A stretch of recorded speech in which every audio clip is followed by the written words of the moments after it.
This video was brought to you by Ground News. So in this video, I want to talk about why the Israel-Palestinian conflict seems to have such a hugely outsized presence in the world's imagination. Why this foreign conflict, more than any other, seems to be the one that everyone cares about, often in a highly emotionally charged way. You probably know some relationships that have been torn apart by it recently. This amount of worldwide passion can sometimes feel a bit disproportionate, given not that many people even live in Israel-Palestine in the first place. And notwithstanding the recent horrors, the amount of death and displacement that the conflict has produced remains considerably lower than that of many other global conflicts, including those in other parts of the Middle East. And I don't say this to minimize anybody's suffering. Obviously, every life lost to war or terrorism or oppression is a tragedy. But it is an objective fact that the Israeli-Palestinian conflict is very much not the world's worst war zone and never has been. So interest in it is driven by more than just basic human empathy. So, why? Why is there free Palestine graffiti here in Vancouver and Israeli flags flying in Northern Ireland? Why are there thousands of people marching in support of Israel in Argentina and thousands more marching in solidarity with Palestine in South Africa? Ever since the October 7th massacres and subsequent expansion of the war in the Gaza Strip, I have noticed a lot of relatively apolitical people in my life scrambling to educate themselves in an attempt to answer these questions, and there are certainly no shortage of educational videos and articles out there offering to help. But in my opinion, a lot of this stuff tends to fixate too much on the history of modern Israel, which implies that understanding the conflict is mostly a matter of learning a bunch of names and dates of wars and treaties and prime ministers and that sort of thing. And I just don't think that's the case at all. The reason people are lighting up monuments with the Israeli flag or holding free Palestine marches in Roblox isn't because they have deep opinions on the justness of Lord Balfour's Declaration of 1917 or whatever. No, the reason people care so much about the Israeli-Palestinian conflict, the reason people of all races, religions, and nationalities feel the need to express themselves so stridently on this issue occurring thousands of miles away is because, to much of the world, the conflict has come to be understood primarily as a sort of metaphor for what people perceive to be the fundamental themes of power that define our contemporary world. So today I just want to run through some of those themes in the hopes of maybe making the meta story of this conflict a bit clearer. But please keep in mind that I'm going to be primarily talking about the perspectives of people who are located outside of Israel-Palestine itself. Obviously, the passions of people whose lives and families are directly affected by the violence of the conflict don't require any great analysis to understand. It is why everyone else cares that I think is the more interesting question to explore. Okay, so one big reason is the America angle. Israel is a strong ally of the United States, the most powerful country in the world. It has become a stronger and stronger US ally over the course of the last few decades, receiving a lot of American military and financial support, and is generally a cooperative and supportive strategic partner to the United States in the Middle East. As a younger man, President Biden once quipped that if Israel didn't exist, were there not an Israel, the United States of America would have to invent an Israel to protect her interest in the region. And all this means that people's opinions on Israel are often heavily bound up in what they think about US foreign policy more broadly, and even the United States itself. If you think that US foreign policy is generally respectable and America is a country that is broadly motivated by the pursuit of global peace and stability and freedom, then Israel is easily defended as an important assistant in pursuing these goals. This tends to be the disposition of people on the center or center-right of Western politics, who are generally deferential to American geopolitical leadership. However, if you think that US foreign policy and the US in general is mostly a force of war, exploitation, and authoritarianism in the world, then you tend to see Israel as just another odious American-backed regime committing human rights abuses with Washington's active knowledge and consent. The harshest critics of US foreign policy tend to be found on the further left end of the political spectrum, both in the developing world and the Western world. This has been the case since at least the Cold War, when a certain left-wing argument was popularized, positing that American foreign policy consistently favored the rich and powerful over the weak and oppressed. Since Israel is a rich and powerful nuclear-armed nation-state and the Palestinians are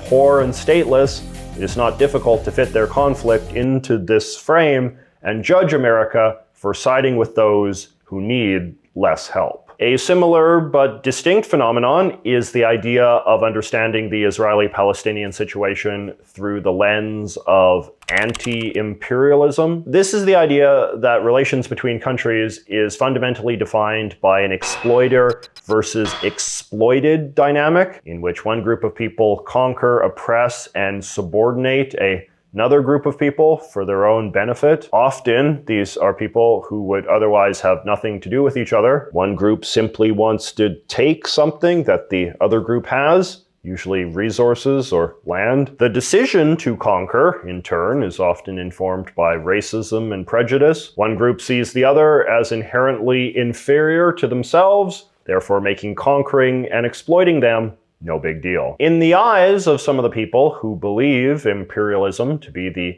primary explanation of how foreign relations operate, the founding of the State of Israel in 1948 is seen as basically an imperial exercise. Israel is depicted as the creation of European Jews who migrated to the Middle East, displacing the native Palestinians, taking their land and making them into a second-tier class of person. A lot of Israelis heavily dispute this characterization of the creation of their country, but we're talking about a lot of disputable arguments today. Many of the people who have been protesting on behalf of Palestinians lately have been using words like decolonize and settler, which are terms that evoke the idea that Israel is akin to a European colony or empire. A lot of these people are fond of calling Israel an apartheid state as well, which is a reference to the system of extreme racial segregation imposed on the black people of South Africa by its small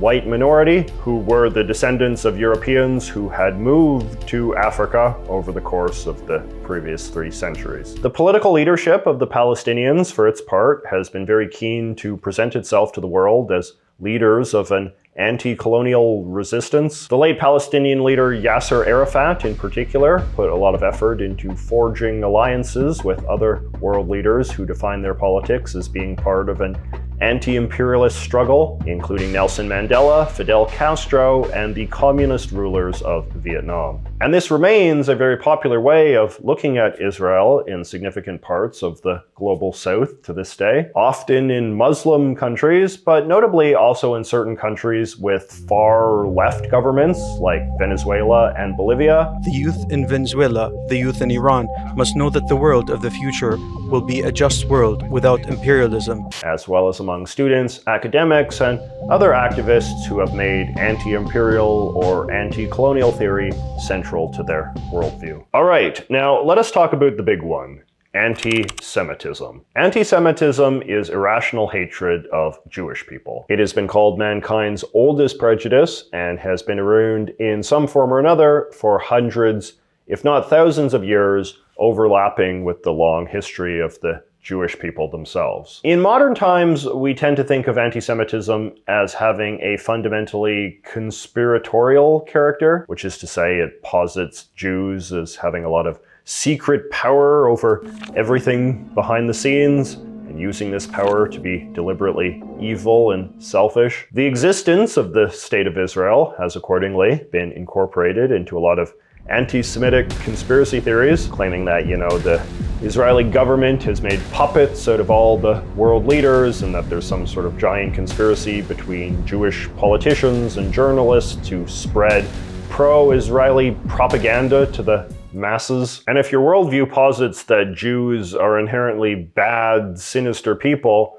then you'll logically support anything that helps weaken or destroy the world's only majority Jewish country. In the 20th century, we came to associate anti-Semitism with right-wing politics, in part because the most viciously anti-Semitic government of that century was right-wing, and in fact explicitly demonized left-wing politics as a manifestation of the supposed Jewish plot to ruin everything. In many Muslim countries, right-wing anti-Semitism is still common and is often bound up in conservative religious and nationalistic attitudes. But in Western countries, it is becoming increasingly common to argue that anti-Semitism is becoming more of a left-wing thing. The argument goes something like this. As Christian and conservative arguments in favor of Israel, which we will discuss later, have proven quite persuasive to people on the center-right, right-wing anti-Semitism has become an increasingly fringe movement in the West. At the same time, however, the rising popularity of anti-Israel arguments on the left, like the anti-American and anti-imperial ones we mentioned, have made anti-Semitism at least more theoretically compatible with the agenda of some of the more strident left-wing factions. Attempting to distinguish anti-Semitic arguments against Israel from fair and non-prejudicial ones is something that a lot of people spend a lot of time fighting about these days. All right, now let us talk about the War on Terror. So the War on Terror is a term associated with the defining theme of American, Western, and in some ways global foreign policy in the aftermath of the terrorist attacks of September 11, 2001, in which Islamic fundamentalists leveled the World Trade Center buildings in New York City, killing thousands. Those attacks really heightened global awareness of radical Islamic fundamentalism and made Islamic fundamentalists seem more unsympathetic and dangerous than ever before. Eliminating the violent threat posed by Islamic fundamentalist terrorists became a huge international priority, with a lot of people viewing this group as the biggest organized threat to world peace and security in the 21st century. This fear only increased following other Islamist terrorist attacks in other countries after 9/11, making the global war on terror truly feel global. And this in turn helped make the situation in Israel-Palestine easier to understand for a lot of people who had previously not paid that much attention to it. Palestinians are overwhelmingly Muslim, with a sizable community of Muslim fundamentalists as well. The Palestinian terrorist groups that stage attacks against Israelis are all generally led by Muslim fundamentalists. And this fact has helped make the enemies of Israel come off as the enemies of other countries that perceive themselves to be under similar threat from Islamic fundamentalists as well. Today, the United States stands shoulder to shoulder with Israel in defense of our common civilization and against common threats.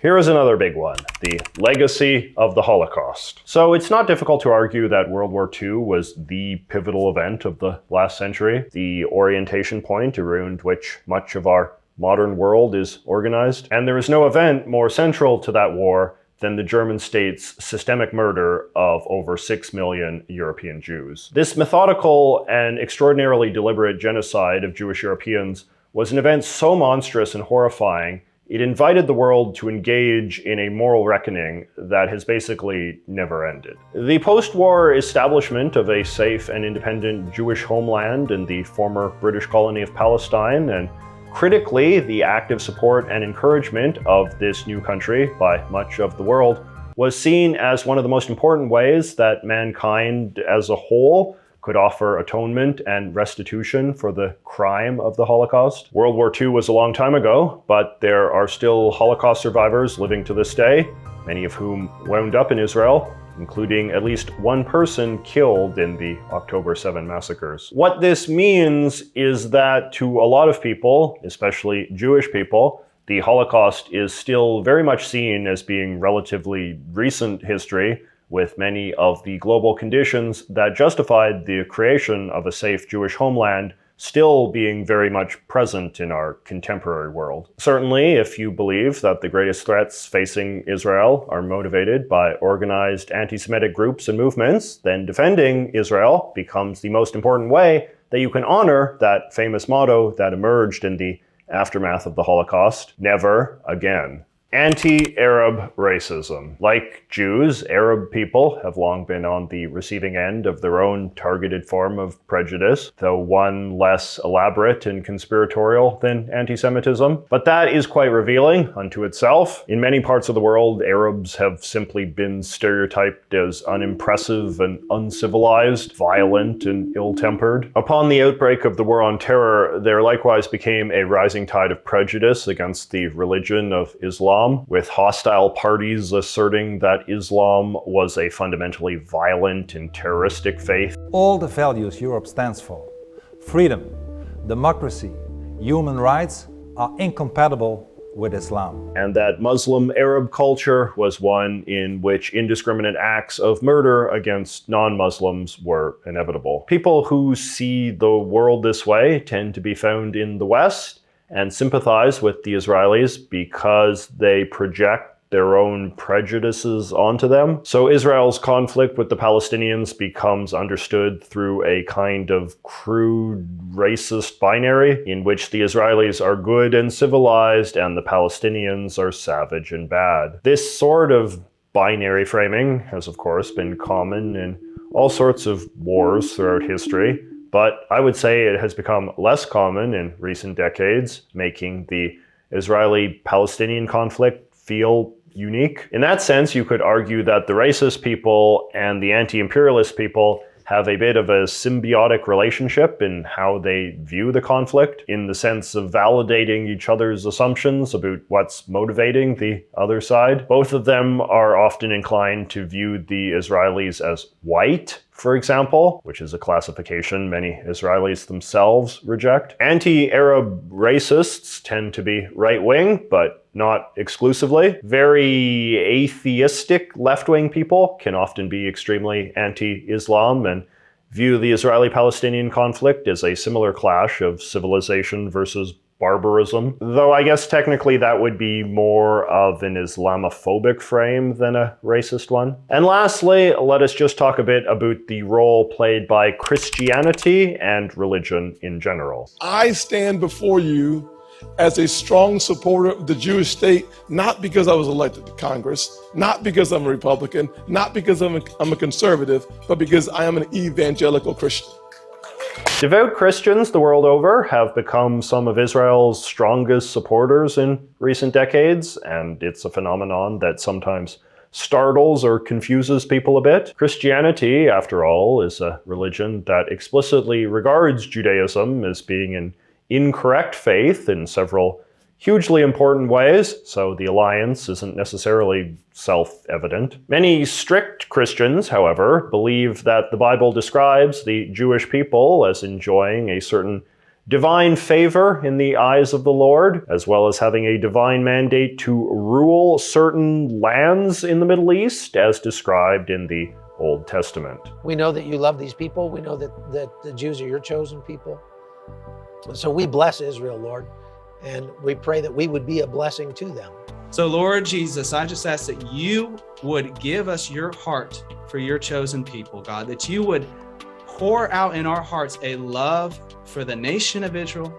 And this is obviously a view held by many Orthodox Jews as well. There is a faction of evangelical Christians who get a lot of attention for believing that Jewish control of some portion of the Middle East is necessary to hasten the arrival of Christ's second coming and the end times. You're seeing Bible prophecy fulfilled in your lifetime, in real time, before your very eyes. And this has played a role in motivating the anti-Israel side as well, with secular and especially aggressively anti-religious people arguing that too much of the Israeli-Palestinian debate is bound up in faith-based appeals to scripture. In many Western countries, devout Christians tend to be allied with conservative political parties, which is one of the reasons you can generally take it for granted that the Western right tends to be pretty firmly pro-Israel. It's not the only reason, but it is a significant one. On that note, there also exist devout Muslims whose scriptures posit their divine mandate to control certain parts of the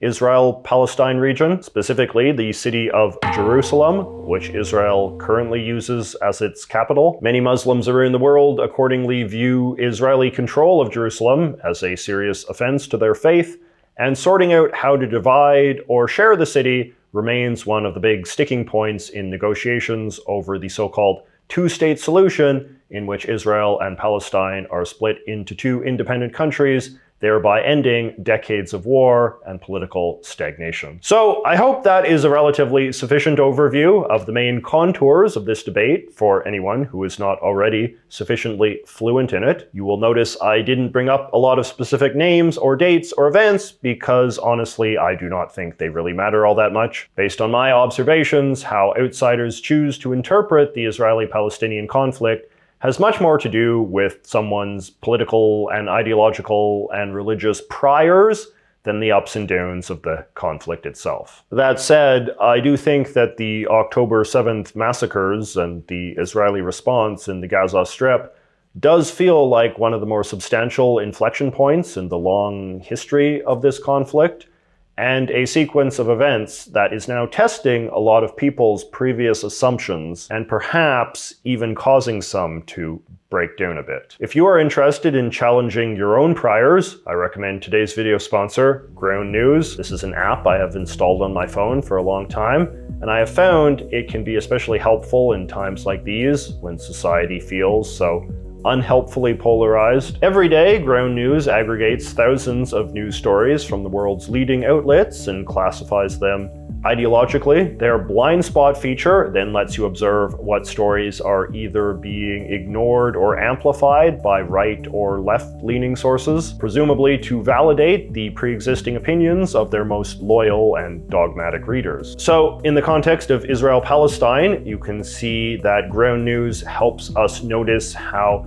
left-leaning sources seem more inclined to report on Palestinian casualties, while right-leaning sources are more interested in publicizing the grotesque behavior of Palestinian terrorists. Ground News has introduced a new feature recently called Vantage, wherein you can use a detailed dashboard to keep track of your media consumption habits and receive customized recommendations for news stories you should probably read. If you sign up using the link in the thing below, you can get 30% off their already low monthly rate. Like I said, a very useful app that I personally use all the time, and one that is more necessary now than ever. So rather than fighting over this issue in the comments, as if that's going to change anything, I would be curious to know if you have some examples of people in your life who had very strong opinions on the Israeli-Palestinian situation, and what sort of underlying motives you would characterize them for believing the things that they did. And again, remember, we are talking about people who are not personally affected by the conflict itself. I would be particularly interested in hearing from people outside of America or Europe, since I think those are the sort of perspectives we in the West don't hear from as much.